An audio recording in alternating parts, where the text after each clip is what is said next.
เอใส่แต่อาบบ่เดี๋ยวใช้แต่อาบเดี๋ยวนี้ถ่ายยังบ่ได้ถ่ายใช่บ่ยังบ่ได้เกินบีน้ำนี่เฮาใช้นี่เฮาล้างหมดนี่นี่ก็ใช้โคช่องอันนี่ก็บ่มีน้ำทำความสะอาดเนาะโดยเฮาใช้นี่จะใช้น้ำอาบใช่แต่น้ำอาบโดย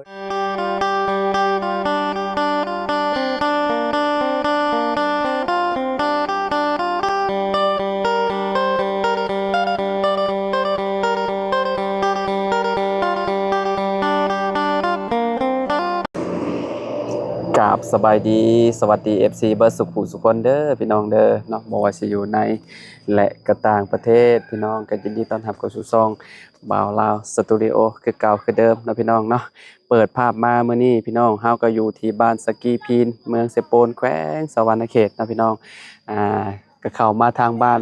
ประตู7ปีหรือว่าประตูอเดียเนาะพี่น้องหลังจากที่เฮ็ดห้องนุ่งห้องน้ำไปเพิ่นแล้วเนาะเทพื้นให้เพิ่นแล้วเรียบร้อยเฮาก็เดินทางกลับบ้านพี่น้องเอ้ยเนาะ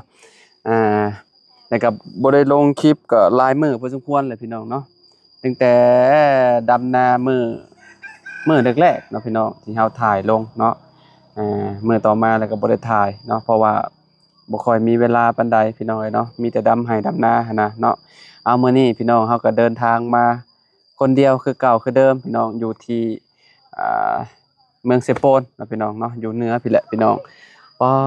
โตพี่น้องเอ้ยเนาะบ่ได้มาก็หลายมื้อพอสมควรน่ะได้พี่น้องบ่ได้มาเซโปนเนาะประมาณ5-6 มื้อแล้วมั้งพี่น้อง6มื้อเลย6มื้อ5-7มื้อเลยปอวันเวลานี่ไวพอสมควรพี่น้องเอ้ยเนาะมื้อนี้พี่น้องเดี๋ยวเฮาก็สิมาถามพ่อตู้เพิ่นเนาะเรื่องอ่าเรื่องน้ำเรื่องในเพิ่นนี่แหละพี่น้องเนาะว่าเพิ่นได้แล้วบ่หรือว่าจังใดน้ำเพิ่นเนาะเพราะว่าน้ำประปาหั่นแหละพี่น้องเพราะว่าเพิ่นบ่มีน้ำประปาแล้วเพิ่นว่าเพิ่นสิบ่ใช้ห้องน้ำบ่ซั่นพี่น้องเห็นแต่อยู่ในคลิปเบาเสียงดอกเนาะว่าประตู7ปีเว้าพี่น้องเอ้ยเนาะอ้ายเนาะโอเคเดี๋ยวเข้าไปหาประตูเพิ่นเนาะพุ่นแหละพี่น้องจักเพิ่นเฮ็ดหยังอยู่กระทึกอยู่พี่น้องโดยไปหาเพิ่นกันเลยเนาะพี่น้องเอ้ยเนาะโอ้มาฮอด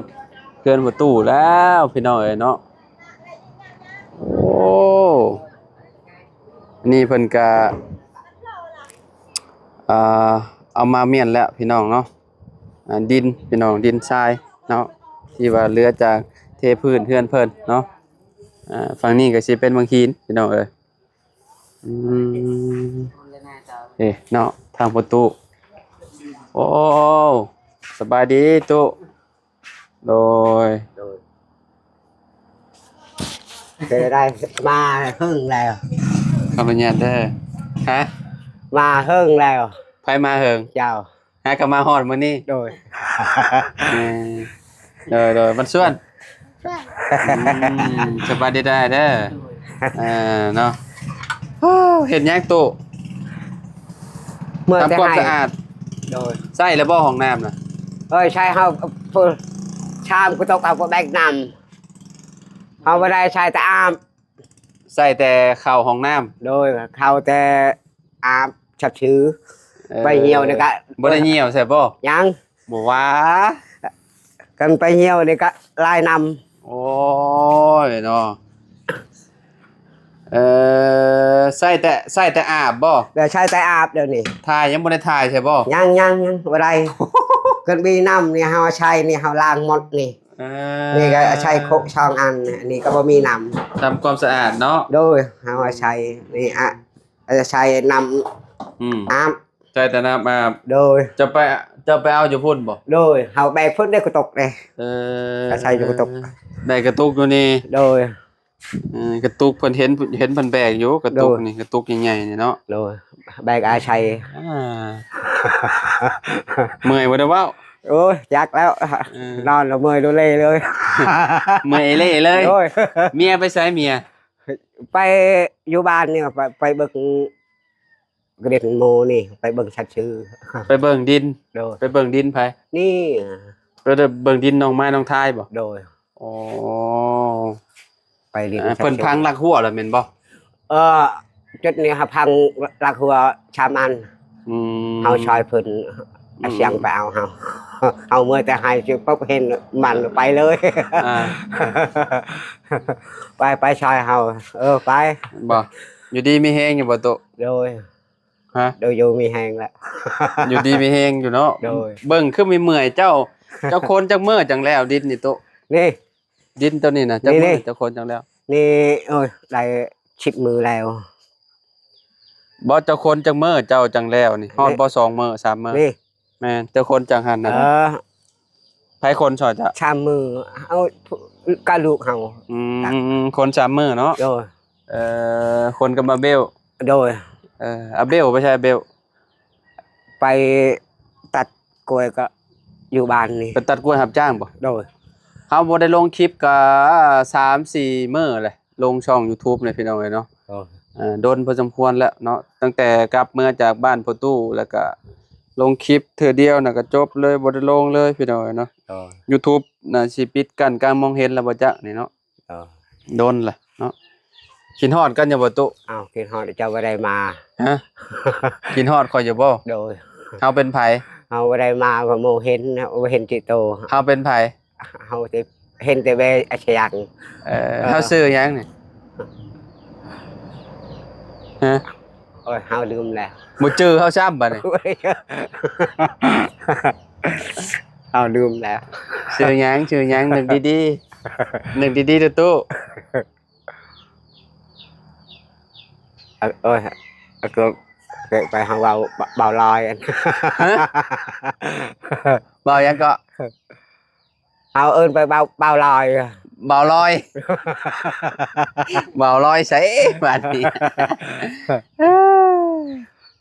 เฮาลืมแล้ว ฮะบีหยังมีโล เด้อ เข้าใจ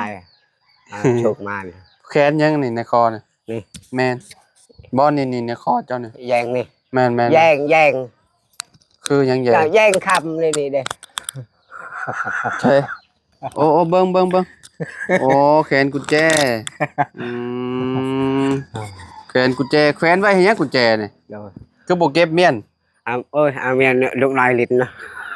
ยันลูกลิ้น โดย เดี๋ยวมันเสียบ่ เชียร์ อ๋อแขนกุญแจเดี๋ยวว่าแขนคำซะดอก โดย ยันลูกกุญแจพี่น้องเนาะ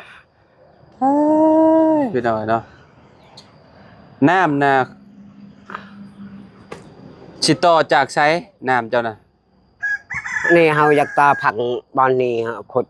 ตามหลักนี่ ขุดร่องบ่ ขุดลองตามหลักนี่เลย ได้ใช้ร่องได้เจ้าสิขุดใช่มอง นี่ ได้ มองนี่ ขุดมองนี่บ่ เลยขุดบางนี่ไตหลักเลยหลักหัวผู้ชัยนี่เฮาเอาไว้ทางพุ่นเลย ได้ใช่เจ้าสิขุดฮอดใช่ นี่เลยเฮาอยาก ใช่ ขุดบอลนี่นี่ตามหลักหัวอันนี้เกรน มีข่าวดีพี่น้องเนาะ เขาดุด มาบอกพ่อตู้เพิ่นเนาะ นี่ ว่าสิให้พ่อตู้เพิ่นมีน้ำใช้พี่น้องเนาะใช่ตู้ นี่หลัก ขุดมองนี้เลยบ่ โดย อ๋อ ไปใช้อยู่นี่ เอาไป เลย มองนี้เลย โดยไปบางนี้เลยนี่ยันหมู่ขุดต่างเหือน นั่นก็เจ้าตั้งเฮือนบ่ ยังอยู่บ้านนี่ หึ ก็ถือโมต่างเหือน อ๋อสิเอามองแดนเลยเนาะ โดยมองได้ ได้ใช้ย่างเบิ่งเนาะตู้สมมุติว่าขุดเดี๋ยวเจ้าก็เอาโค้งไปแบบนั้นนี่เอาโค้งไปแบบนั้นบ่ โดยเอาโคงไปอยู่นานเลยนะ เข้าห้องน้ำ โดย อ๋อสม เอา มุติ กันนะใช้ก็พอแล้วใช้ อืมขุดอ๋ออย่าไปนี่เนาะเอาตามร่องนี่เนาะ ตามหลังนี่เลย เฮ้ย อันนี้ก็บ่ได้ฮอนมาอยู่พุ่นน่ะเอาใช้เกาะอยู่นี่ก็ได้ บ่แล้วเอาไปหอดเฮือนเจ้าพุ่นแหละเนาะ โดย บ่เอาอยู่นั่นนี่เด้ โดย ใช้หอดลักได้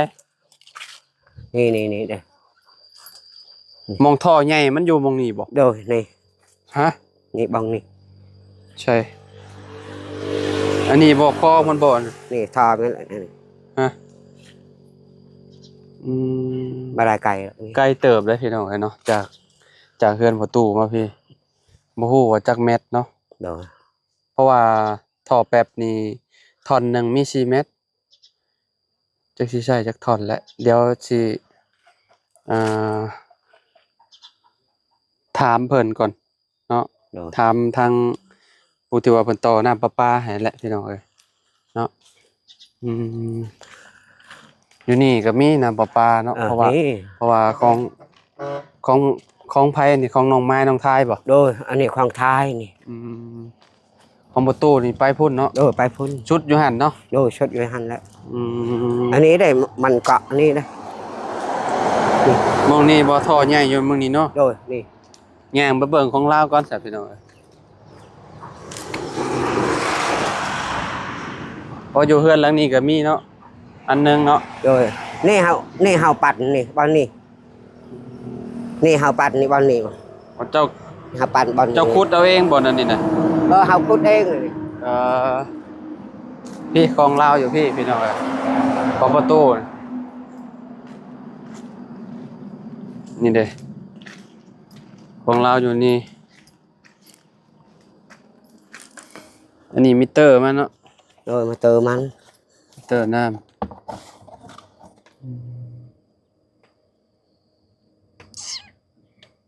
ตัดตัวนี้เอาตัวนี้เอาตัวนี้เดี๋ยวก็เอาไปต่อใส่ตัวใหม่ท่อนี่มันท่อเท่าไหร่เนาะ18ติ โดย เจ้าของน้ำประปาเจ้าก็เจ้าอยู่ไสตุ อยู่ชายแดนวัดบ้านโฮชาน เจ้าก็เจ้าบ่มาเนาะ กันเพิ่นมากับเก็บเงินในเฮาบอก อืมเดี๋ยวสิถามบาบุญเบิ่งก่อนบาบุญสารวัตรเพิ่นต่อน้ำให้กับเจ้าเด้เฮือนน้องน้ำไผได้ต่อให้เราเนาะ จักแล้วอันนั้นได้ต่อนะ สร้างน้ำประปาอยู่ไส น้ำประปาอันนี้อุ้ยพอให้ เจ้าเดียวกันบ่เนาะกับไปทางนั้นน่าสิเป็นเจ้าเดียวกันติเนาะ ดูเดียวคือกันแบบนี้แล้ว ต่อทางบ้านสกีฝั่งนั้นได้ เด้อ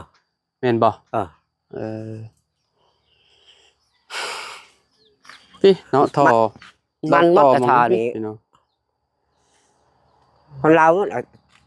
ต่อนี่ หึ คนเราต่อ อืมมีอยู่1 2 3 4เฮือนพ่อน้องหลานน้อยเนาะ เด้อ น้ำประปาเนี่ยคดีแหละเนาะมีน้ำมีในใส่แหละเนาะ เด้อ เดี๋ยวนี่มาถามทางอ้ายเป็นก่อนเนาะนี่พ่อน้องไม้น้องทายบายดีอ้ายโดยรอเบิ่งน้ำประปานี่แหละรอเบิ่ง นี่แหละบนนี้แล้วเขาเจาะตะกี้ ท่อใหญ่ให้ได้ โดยบนนี้นั่นแหละ มองนี่เลยบ่ โดยนี่แหละใส่เขาอันต่อตะกี้ เจ้าของกับเจ้าอยู่บ้านใกล้บ่อยู่พุ่นบ่ อยู่เพื่องนี่แหละศูนย์บริการ เออ ก็โทรหาก็ได้ดอกนี่ มีบ่เบอร์กับเจ้าโอ้เอาเบอร์มาก็ได้เดี๋ยวเขาจะโทรไปหาเพิ่นก็ได้บ่ล่ะเจ้าของเพิ่นน้อยเพิ่นมาย้ายให้เนาะ โดย คือใช่เบิ่งไงเบิ่ง นี่เลยเบอร์โทรนี่ อืม แม่นบ่ ใช่ เบิ่งก่อน เลขบิน เด็กบินนี่เนาะ อ่า สิมีดอกแต่ ใช่ นี่ เดี๋ยวมีอยู่เห็นแล้ว นี่ เห็นแล้ว นี่ โอเคเดี๋ยวเอาไว้โทรไปถามเพิ่นก่อนให้เพิ่นมาย้ายให้เจ้าของเพิ่นนี่เด้นี่มีอยู่ มี อืม ศูนย์บริการน้ำอยู่บ้านเพื่อง โทรศาสตร์บ่โทรศาสตร์อันนี้เป็นยังไง อันนี้ก็คือการ อันนี้ก็บ่โทรเนาะกรุณาแจ้งกรุถ้าระบบน้ำประปาแตกหรือหัวกรุณาแจ้งเบอร์โทรนี้เนาะโอเคมีเบอร์โทรแล้วบ่เนี่ยสบายนี่เนาะเอาเจ้าของกับเจ้าเราแล้วมาต่อให้เราแล้วซะ ถ้าเจ้าก็อันนี้ เนาะจังได๋ก็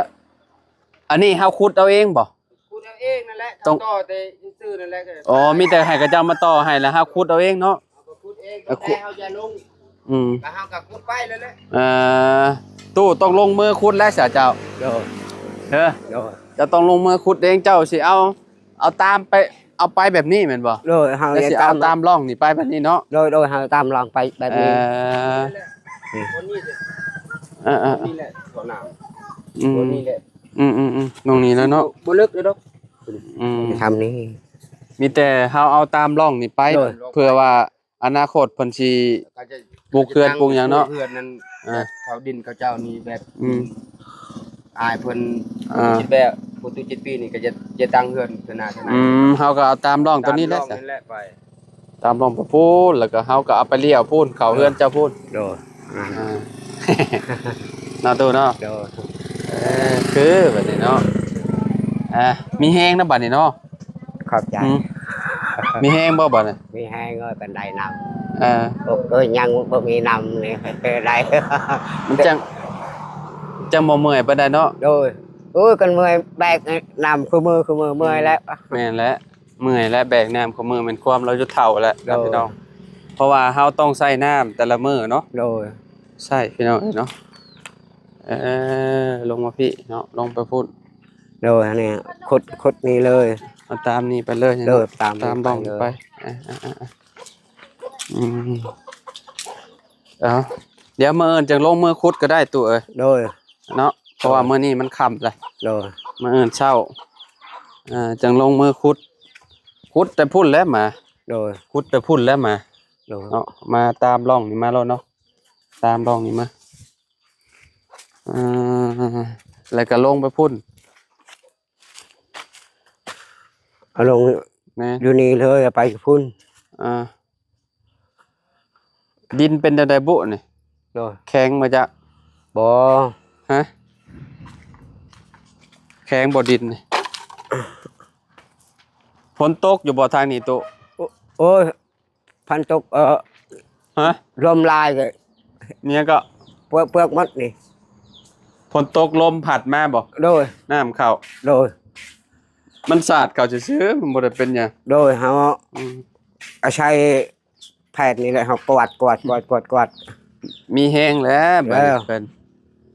บ่ได้อันนั้น โดย บ่ได้หิวน้ำเลยเนาะ โดย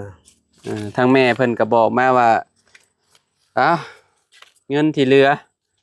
เขานำประปาให้พ่อตู้เพิ่นเด้อดึงน้ำดึงในเขาให้ลาวแน่ว่าซั่นเนาะพี่น้องเอามื้อนี้ก็จัดให้พี่น้องเอ้ยเนาะ โดย เฮากับเมื่อดำนาตู้เอ้ยหลายมื้อ โอ้ เพื่อสิแล้ว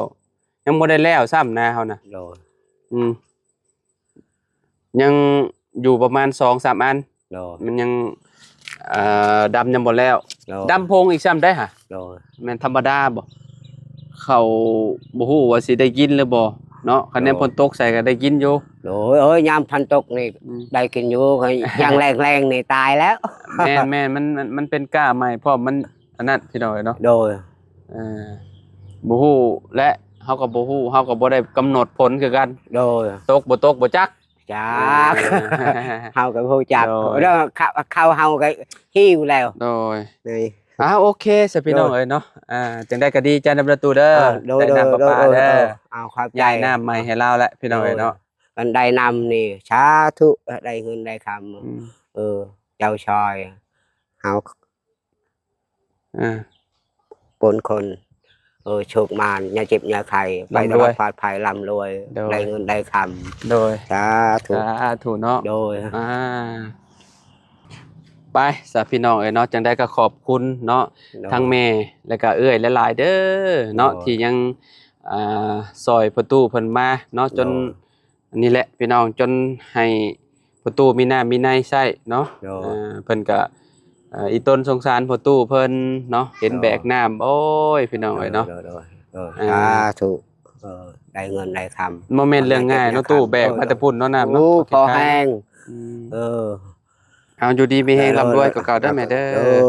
เนาะสุขกายสุขใจเนาะตู้เนาะ โดย เอามาเอิ้นจังว่ากันใหม่พี่น้องเนาะ โดย เอาสำหรับคลิปนี้เฮาก็พอตู้ขอโตวแล้วพี่น้องเดี๋ยวโทรไปถามน้ำประปาเพิ่นก่อนโดยอยู่ดีมีแฮง โดย เนาะ ไม่แห้ง โดย ขอบใจอย่าเจ็บอย่าไข้ไปตลอดปลอดภัยมีใครเงินได้คำบนรวย ไป ไปคือเก่านี่แหละสา โด ธุ ยเอาสบายดีเด้อพี่น้องเด้อ โดย เนาะ